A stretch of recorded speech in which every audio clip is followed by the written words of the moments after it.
Okay, now we continue our study of what's the text we are studying? Yeah, what is it called? The Goal and the Path. Who's the author? Imam Abi Shuja. Abi Shuja. Why did he write this book? Why did he write this book?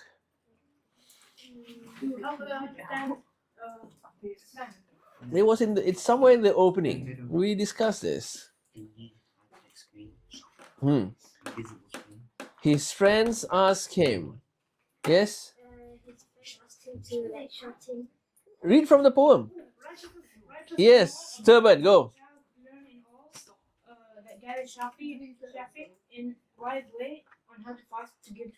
Yes, his friends asked him, right as a small, a book a child could learn in all, that gathers Shafi'i's wise way on how to fast, to give, to pray. So he wrote Al-Ghayah wa Taqrib. So this is the name of the book, The Goal and Path, short, sharp and deep. From Cairo's domes to Java's shore, from West Africa's far door, from Makkah's hills to Hadramaut, this little book was learned by rote. And what's interesting now, 1,000 years later, we are studying this text in Western Australia. So we are continuing in this tradition. What we're doing here is just we're taking from the previous generation, preserving it, and now we try in English rhyme to pass this gift through space and time. Our turn to hold what others bore 1,000 years, and now one more. Okay, so now we're studying fiqh. And what is the study of fiqh? Anybody know what is the study of fiqh? Fiqh has, as usual, a literal meaning. A literal meaning. What is the literal meaning of fiqh? It means deep understanding.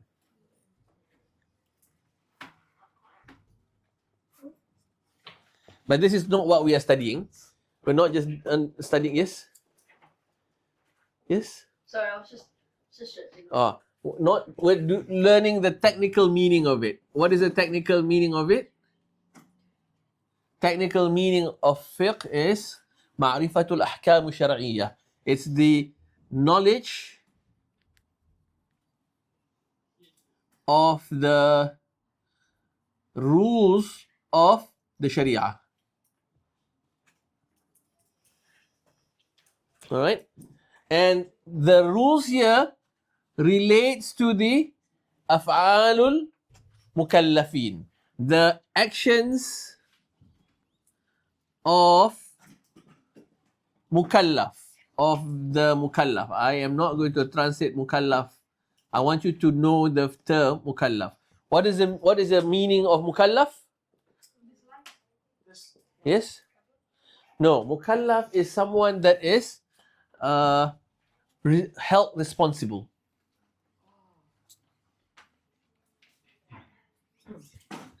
That means the rules apply to you.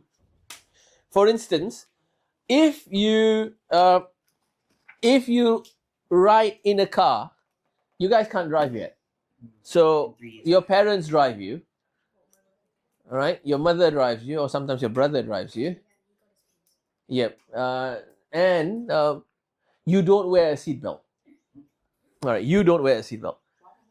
So the police catches you not wearing a seatbelt. Who pays the fine?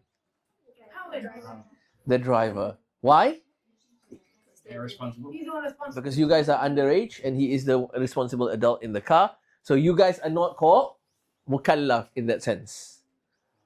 Alright? So fiqh deals with the rules of Sharia, and the rules pertain to the af'al al-mukallafin. The actions of a mukallaf person. A person that is held responsible by the law. And these rules are divided into 5. All of the rules of the Sharia, all of the actions of humans are going to be governed by these 5 rules. Fall under one of these 5 rules. What are the 5 rules? Number 1, what we call wajib. What is wajib? compulsory, mandatory, same thing. All right. But what does it mean? It means you do. If you do what do you get? Reward. If you don't do it, what happens? Sin. All right. Now, next category is what we call mandub. Or there's another word for it, sunnah. What is this? If you do, you get reward. If you don't do a sunnah, what happens? Neutral. Alright? Give me an example of a wajib. Yeah? Is all prayer wajib? Example 5 daily prayers. Alright. Any other examples? Any other examples? Yeah? Pardon? Hajj. Good. Mandub. Give me an example of mandub or sunnah.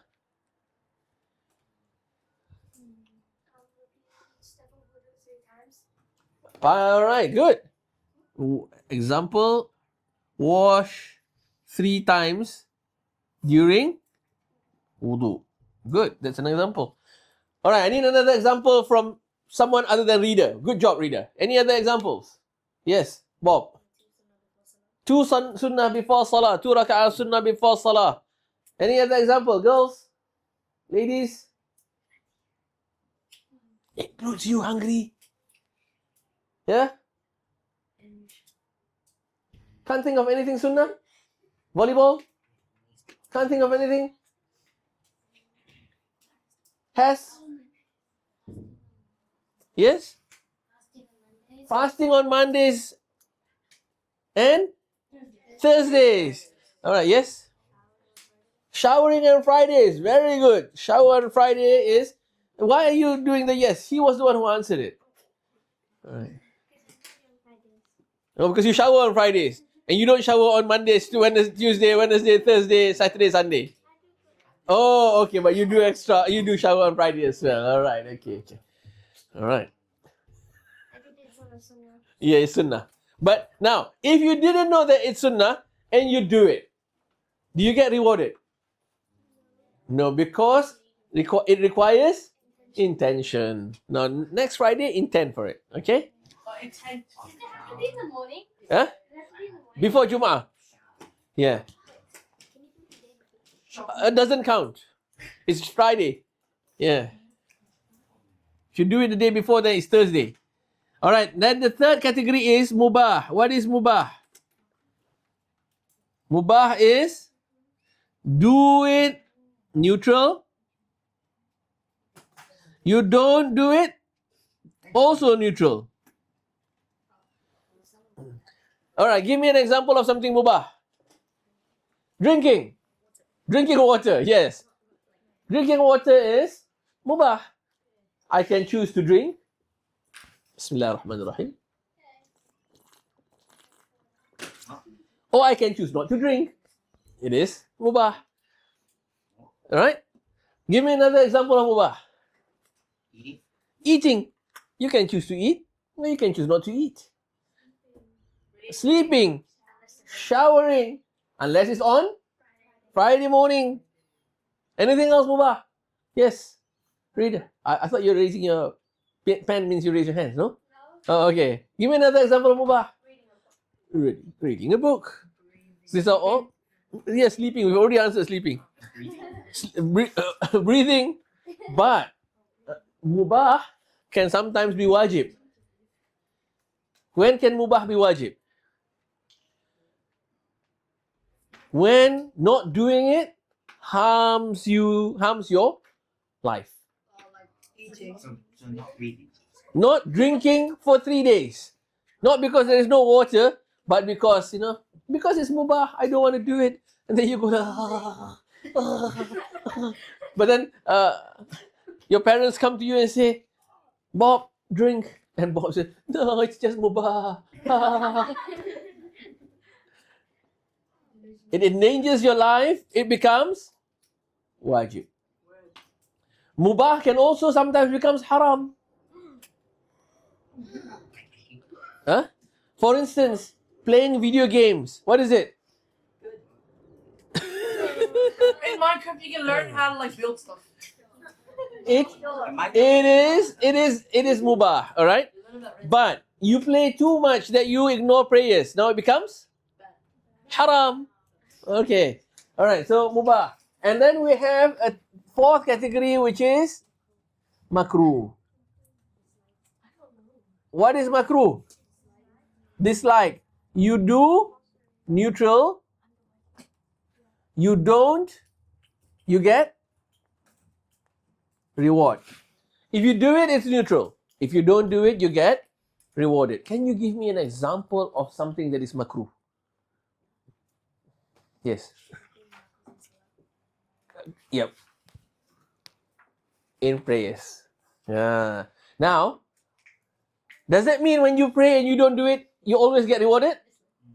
No, it means when you feel like doing it and you don't do it, that's when you get rewarded, yes. Eating with your left hand, yes, it is makruh. Is it all the time makruh? Is eating with your left all the time makruh? It depends if you have one hand. All right, okay. That's a very good point. What if someone only has his left hand? All right, that's a fair point. But we all here have both hands. Is it always makruh?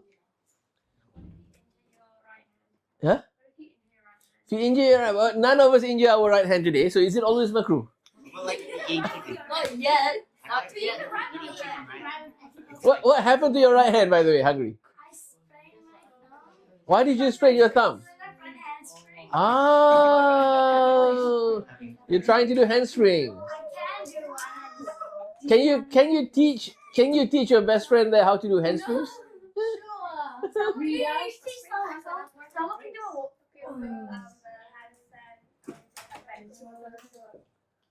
All right. Okay. So makruh, and one thing that is makruh, the Prophet said, it is to eat something smelly and then go to the masjid. Garlic, eating garlic, onions. So eating something that is smelly and then you go to the masjid. That is makruh. If you don't do it, you get rewarded. Now, something that is, but doesn't mean, the final category is haram. What is haram? Prohibited. Doing it, you get a sin. Not doing it, you get rewarded. All right. Drinking? No. Bismillah. No. Yeah, I think you're forcing me now. This guy Yes? Drinking wine. Drinking wine. All right, that's haram. What else is haram? Yes. Eating pork. Eating pork. Yes. What else is haram? Yeah, I was just about to say. Smoking. Smoking. Vaping. All right. Is smoking and vaping haram or makruh? No. What's up? Didn't the doctor say like?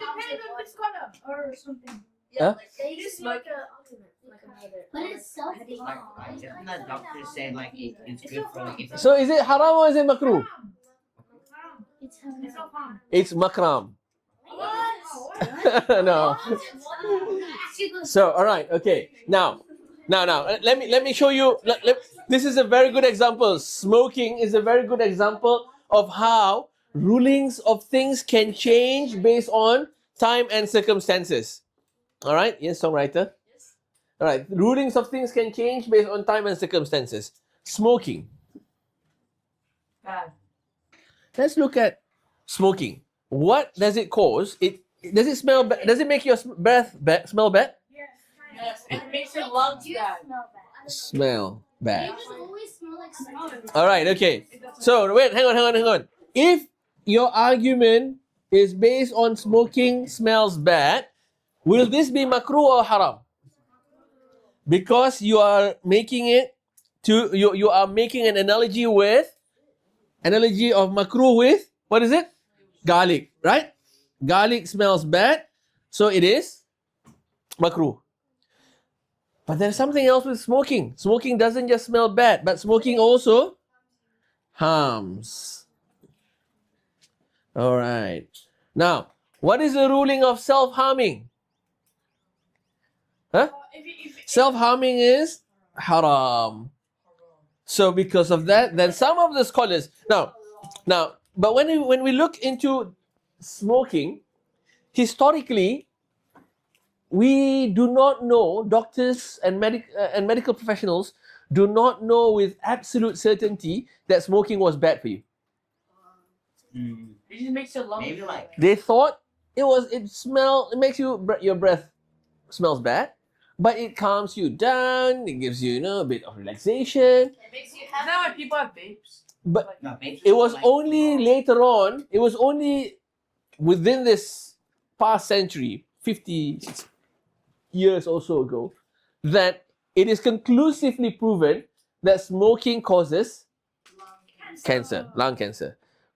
So scholars who say that, look, now that it's conclusively proven that it causes lung cancer, it's harming you, therefore it becomes haram.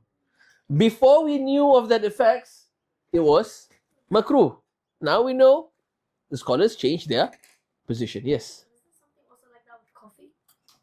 Coffee. Now, coffee was first. Coffee historically was first drank by Muslims in Yemen. Coffee as a bean was eaten in Ethiopia long before it was grounded to make a drink. Yes. Again. Grounded. Yeah. Like the website. Oh. I see what you mean. All right. So, and then there was this scholar from Yemen. His name is Sheikh Ali bin Umar al-Shadhili. He made dua to Allah many times. He made dua. He asked Allah, "Oh Allah, grant me the strength to do Qiyamul Layl like the pious predecessors." He was reading about the Sahaba, the Tabi'een, and so on, how they pray at night, how they read the Quran at night. And then one night in his dream, he was inspired in his dream to take those coffee beans. What do you do with it? You ground it. And then after you ground it, you boil it in water and you drink it. So he started doing it. And he stood up at night and he could do his dhikr, do his qiyamul layl without getting sleepy. The coffee drink was then equated with worship. Coffee as a drink was linked directly to worship. To the point that Imam al-Haddad, a great scholar from Yemen as well, from Hadramaut, he said that, whenever the clanking of the coffee cups, whenever the coffee cups make that clanking sound, shaitan will run away. It doesn't literally mean shaitan will run away, but what it means is that whenever there's the clanking sound of coffee, you make coffee because you're going to do dhikr.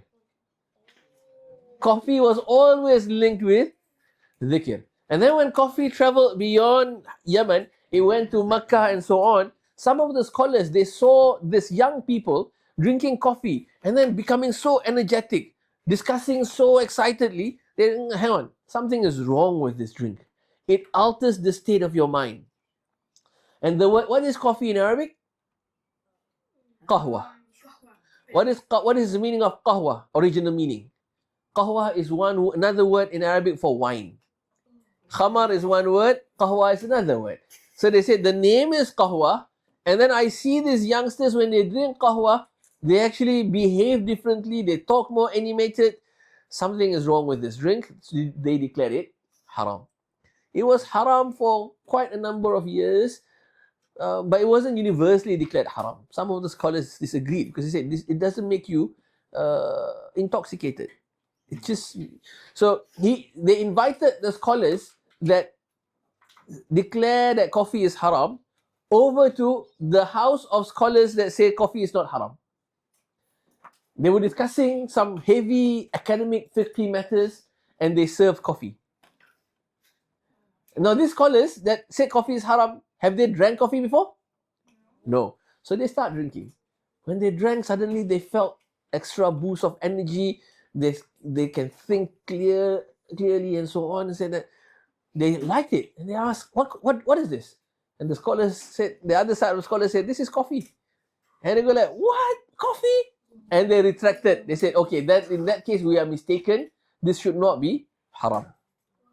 But for the longest of time, coffee was also declared haram in the Western world, because the Pope declared that this is the drink of the Muslims. It's haram for Christians to drink coffee.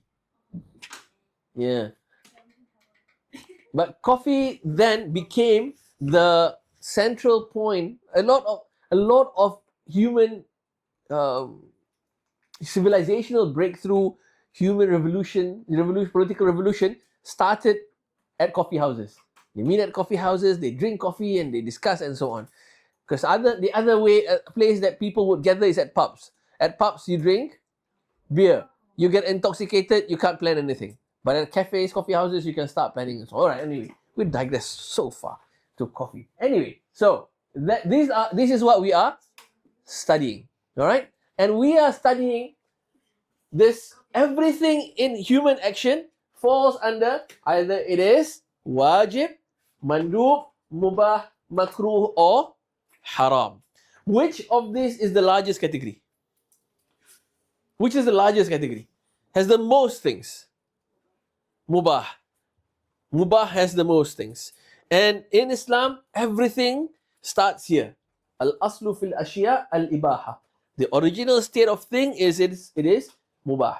For you to make something to be haram, you have to find evidence for it. But wajib, you have to find evidence for it. The thing starts at mubah. The original state of things is mubah. All right. So, last week, we start with the first chapter of fiqh. And in most fiqh books, chapter 1 will be, what is chapter 1? What is chapter 1?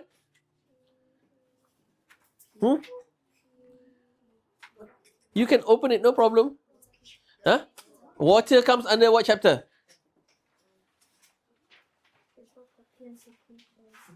So what is it? Hudi? Purification. Alright. Chapter 1 is purification. Most fiqh books will always start with purification. Alright. Songwriter.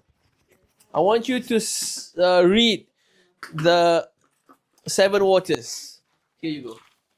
Hold this mic and read it. 7 waters. Okay.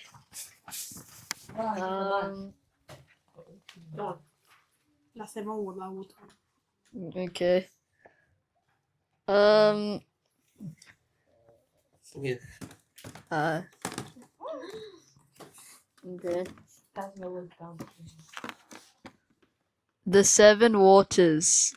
The waters fit to purify are 7 kinds, now learn them by.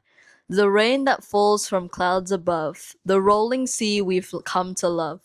The rivers flow from hill to plain, the well that taps the deep earth's vein. The spring that bubbles from the ground, the snow on mountains' summits found. The hail that drops from clouds on high, these 7 waters purify. Alright, thank you. Bob, read the next one. 4 categories. The 4 categories of water. Then water split 4 ways, take heed, with each with its rule and proper deed. First, mutlaq, pure and free, it purifies, and this is the key. Naturally occurring, that's the test. What falls from sky or springs from earth's breast. The 7 waters named above are mutlaq, gifts of love. Second, mushammas, pure to use. With cleansing power none can refuse, yet makruh best left alone, when certain signs together shown. When sun has warmed it in a pot of metal in a region hot, and used upon the skin, no, not cloth, then caution stays the prudence path. A plastic jug, no harm at all, only metal makes this call. Let it cool before you pour, once cool, the karaha is no more. Third, musta'mal, used before, pure itself but cleans no more. Once water serves in wudu or ghusl, Its cleaning power has played its role. It cannot lift a hadath twice. The work is done complete, precise. Touch it, drink it, both are fine. But for tahara, draw a new line. The same holds true for water mixed with something pure that leaves it fixed. In altered taste, smell, or hue, it's lost its mutlaq nature too. Like coffee, soap suds, lemon squeezed, pure to use, the thirst appeased. But not for wudu or for ghusl, mutlaq water stays the rule. Fourth, mutanajjis, the impure, when najasa mixes in for sure. The water's blocked from every use, no wudu, no ghusl, no drink, no wash. Unless its volume's truly vast, till kulles is measure past. About 200 liters store means small najasa taints no more. Unless its color, smell, or taste has shifted, then the rule's replaced. Remove the cause, restore the rest, and water passes again the test. Right, thank you.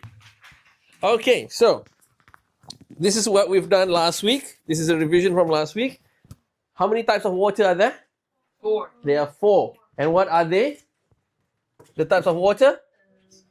Mutlaq, Mushammas, Musta'mal. You can read there. Don't have to just guess, awake. Alright? So, these are the 4 types of water. Mutlaq, Mushammas, Musta'mal, and Mutanajjis. Mutlaq is Pure and free. pure and purifying. And where do you get mutlaq from?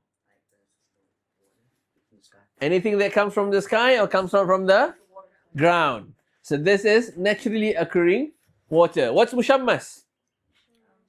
Pure to use. So it's like What's mushammas? From metal pot. Metal pot, water in a metal pot heated by the sun in a hot region. Alright, what is musta'mal? Either you've used it or used for wudu or ghusl, or you mixed it with something pure until it changes the property. Smell, taste, cut or color. Alright? So that's water. Now, why do you think every single book starts with purification? Yes. Yes. And also, the entire objective of our practices, religious practices, the entire objective is to purify our hearts. Exactly. Allah said, one of the things Allah called Yawmul Akhirah is Yawma la yanfa'u malun wala banun. The day where Yawma la yanfa'u malun, your wealth nor your sons, your children will benefit you. A wealthy man, a rich person, the trillionaire today, when he meets Allah in Yawmul Qiyamah, will the $1 trillion help him get to Jannah? Can he buy his way to Jannah? A billionaire, a multi-millionaire can't. There's no difference between a multi-billionaire and a poor person in his chances to get to Jannah, correct? Your wealth don't help you. A person that is married with a lot of children and an unmarried person, is there a difference in terms of chances of getting to Jannah? Alright, يَوْمَ لَا يَنْفَعُ مَالٌ وَلَا بَنُونَ إِلَّا مَنْ أَتَى اللَّهَ بِقَلْبٍ سَلِيمٍ, except those who return to Allah with a sound heart. Allah says qalbin salim. That means you return to Allah, the idea is sound heart. And then Allah also said in the Quran, قَدْ أَفْلَحَ مَنْ زَكَّاهَا. Success are those who purify their hearts, purify their soul. قَدْ أَفْلَحَ مَنْ زَكَّاهَا وَقَدْ خَابَ مَنْ دَسَّاهَا. Failures are those who dirty their souls. So Allah is saying that the entire objective here is to return to Allah with a sound heart, with a pure heart. Purification is that manifestation. Now, while we have purification in terms of, this is with water to do wudu, we also need to have purification of the heart, because there are some works with the hearts as well. Alright? How do you purify your heart? Rasul sallallahu alayhi wa sallam in one hadith he said, لِكُلِّ شَيْءٍ سِقَالٍ وَسِقَالُ الْقَلْبِ ذِكْرُ اللَّهِ.